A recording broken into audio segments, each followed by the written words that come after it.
Today, El Paso District Attorney Bill Hicks says he would enforce Senate Bill 4 if the federal appeals court upholds the law. SB4 is that controversial Texas immigration law that would allow local law enforcement to arrest migrants suspected of crossing into the country illegally. ABC 7's Tony Gutierrez attended the news conference where the DA announced his plans again if this law is allowed to go into effect. Tony?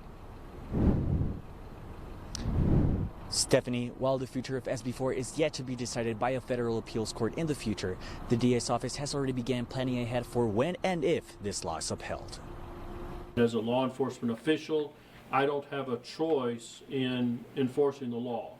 The law is the law and it has to be enforced. DA Hicks says there will be requirements if an individual is to be prosecuted. My instructions to law enforcement is in order to be able to present a case to our office, that they actually witness the person, see the person entering Texas from a foreign country. DA Hicks says migrants entering from Mexico into New Mexico and then Texas, they would not be in violation of the law. You cannot find someone and after arriving at a reasonable suspicion to detain the person and then find out later that they have entered the country illegally, make that arrest. You would have to get a warrant for that person to make the arrest, and you would still need to determine that they entered Texas from the foreign country. Many civil rights groups are worried SB4 will lead to racial profiling. DA Hicks addressed those concerns. I want to emphasize that our office is very committed to making sure that no one's civil liberties are violated and that no one's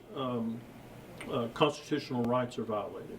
So if we see even the hint of that in a case, we will not prosecute. We will immediately reject those cases. DA Hicks also talked about the concerns many local officials have, that El Paso jails may not have room. Our county jail is very full at the moment.